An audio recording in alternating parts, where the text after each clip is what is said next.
Durante muito tempo eu achei que a cruz fosse um símbolo de crueldade e maldição.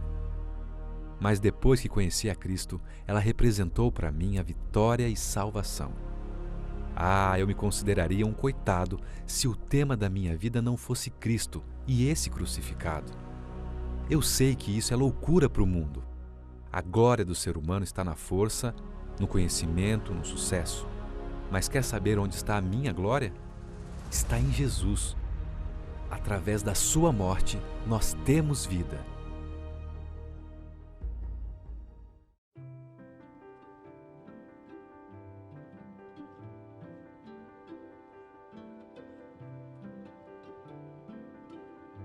Na carta aos Romanos, capítulo 6, verso 23, o apóstolo Paulo diz assim: Porque o salário do pecado é a morte, mas o dom gratuito de Deus é a vida eterna em Cristo Jesus, nosso Senhor. Veja, o salário do pecado é a morte. A recompensa do pecado, o pagamento pelo pecado. Poderia dizer ainda o resultado final do pecado. E você me diria o que é o pecado? Pecado é desobediência. Pecado, segundo a Bíblia, é transgressão da lei de Deus. O pecado é um desvio do alvo, ou desvio de Deus, desvio da vontade de Deus, desvio dos caminhos de Deus. Resultado do pecado, da separação de Deus, é a morte. A morte é o inevitável resultado do pecado. No princípio, no Gênesis, quando o Senhor criou nossos primeiros pais, Adão e Eva, e os colocou no jardim do Éden, o Senhor lhes orientou, o Senhor lhes disse que se eles obedecessem, viveriam, mas se desobedecessem, eles morreriam. Porque o Senhor sabia que com a desobediência, o próprio homem se afastaria dele. E é claro que nós fomos criados para a vida, nós fomos criados para a imortalidade, para a eternidade. Mas obviamente que essa nossa imortalidade seria completamente dependente de nossa ligação com Deus, porque só o Senhor é a fonte da vida. Eu posso lhe dizer ainda que no Éden, o Senhor apresentou aos nossos primeiros pais o que podemos chamar de princípio da retribuição.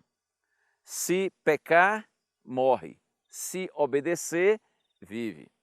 A triste notícia é que nossos primeiros pais pecaram, nossos primeiros pais desobedeceram, e nós, seus descendentes, também temos pecado, por isso eles e nós, todos os seres humanos, merecemos a morte.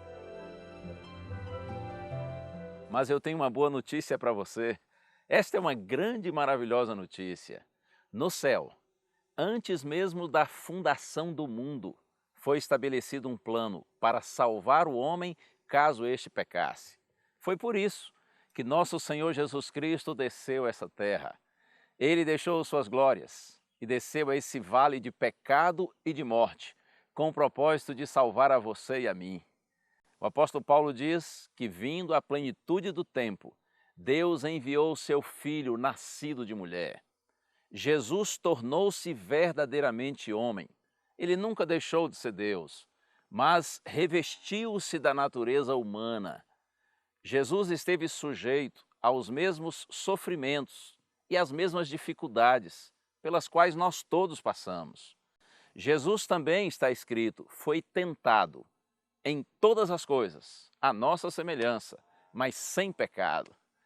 Jesus viveu em plena harmonia com a vontade do Senhor. Jesus viveu em obediência completa.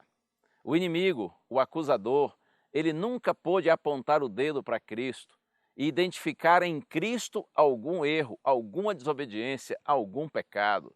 Oh, bendito Cristo! Apesar de todo o assédio do mal, ele não cedeu à tentação. E olha aqui um detalhe importantíssimo. No princípio da retribuição, não dizia que não poderia haver uma troca. Foi isso que aconteceu na cruz. Foi isso que aconteceu lá no Calvário. Nosso Senhor Jesus Cristo estava recebendo nosso pagamento, nosso merecimento, nosso salário, o castigo da morte e, consequentemente, passando para nós o seu prêmio, o seu direito, a sua conquista, a vida. Você compreende? Em Cristo nós somos absolvidos. Quando nós aceitamos pela fé o Senhor Jesus Cristo, então, segundo a palavra de Deus, nós saímos da morte para a vida. Veja no verso que li há pouco. Romanos 6, verso 23. O verso completo é assim: porque o salário do pecado é a morte, mas o dom gratuito de Deus é a vida eterna em Cristo Jesus, nosso Senhor. O dom gratuito, quer dizer, o presente de Deus é a vida eterna em Cristo Jesus. No entendimento do apóstolo Paulo, e isto é a revelação de toda a Bíblia, quando nós recebemos Cristo como Salvador, então, através de Cristo, nós temos o direito de vida eterna. É um presente de Deus. Por presente não se cobra, por presente não se paga. Louvado seja o nome do Senhor, porque em Cristo nós temos salvação.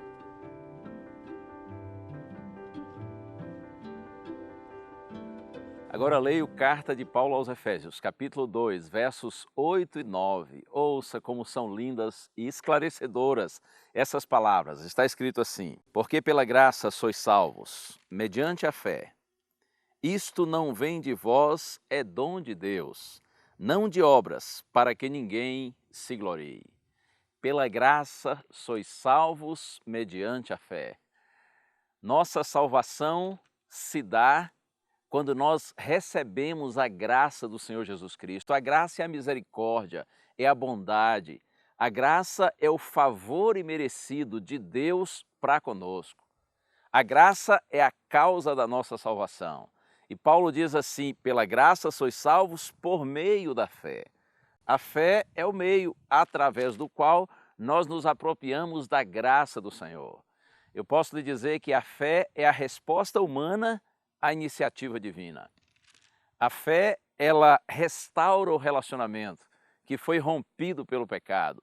Pela graça sois salvos por meio da fé. Paulo diz: isto não vem de vós, não de obras, para que ninguém se glorie. Nós recebemos a salvação quando aceitamos a graça de Cristo por meio da fé, e o apóstolo Paulo faz questão de insistir que isto não vem das obras, das nossas boas obras.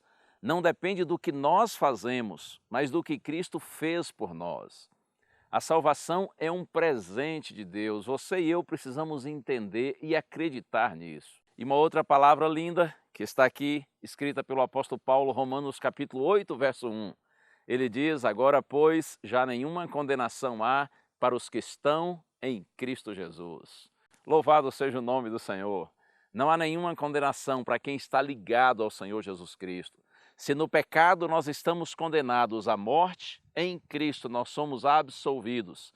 Em Cristo nós estamos destinados para a vida e vida eterna. Eu me lembro, quando eu era garoto, e devia ter nessa época uns 10 anos de idade, a minha mãe estava enferma e ia se submeter a uma cirurgia. Nessa época nós éramos cristãos, mas não íamos à igreja. Nós não tínhamos o hábito de ler a Bíblia em casa, não conhecíamos quase nada a respeito do Evangelho. Apesar de que os meus pais, meus irmãos, nós tínhamos, é claro, o temor a Deus, porém com pouquíssimo conhecimento do Evangelho e com pouquíssimas práticas cristãs. Mas a minha mãe, nesse período, ela começou a frequentar uma igreja evangélica, convidada por uma vizinha. E foi exatamente nessa época que ela foi se submeter à cirurgia. Então eu me lembro como hoje, um dia, quando meu pai levou a mim e os meus 4 irmãos ao hospital para visitarmos a nossa mãe, antes da cirurgia. E chegamos ao hospital, ficamos todos em torno da cama, do leito, onde ela estava ali deitada.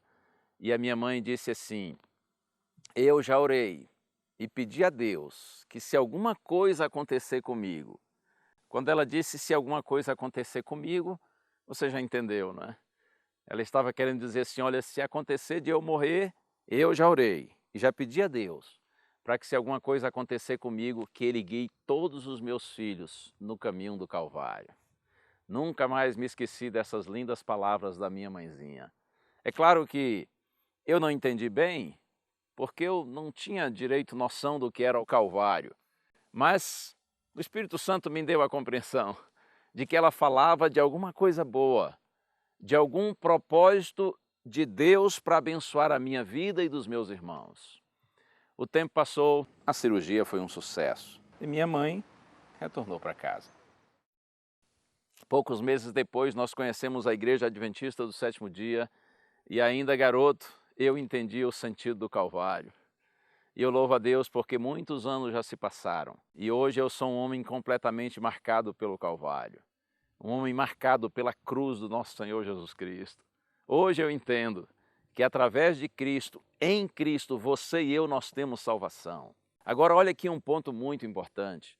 Jesus não quer que você olhe para a cruz, que você olhe para o Calvário e sinta dó dele, sinta pena dele. Jesus quer que ao olhar para o Calvário você entenda que Ele está ali com seus braços abertos, chamando você para um relacionamento com Ele. O que o Senhor quer é que sua morte na cruz seja efetiva para a nossa salvação. Quando nós aceitamos Cristo pela fé, nós aceitamos Cristo como Salvador pessoal, então nós recebemos sua maravilhosa graça. E é essa graça de Cristo que nos dá o direito à salvação, à vida eterna. Eu imploro a você, em nome de Jesus, receba nosso Senhor e Salvador como Senhor e Salvador seu, da sua vida. E acredite, Ele fica feliz com a sua decisão, com sua atitude e um dia, pela graça do Senhor, quando Cristo se manifestar em glória para buscar a sua igreja, nós estaremos lá. Porque nós cremos, nós o recebemos como Salvador pessoal e andamos nos seus maravilhosos caminhos. Deus abençoe sua vida. A graça do Senhor Jesus Cristo e o amor de Deus e a comunhão do Espírito Santo sejam com todos vós.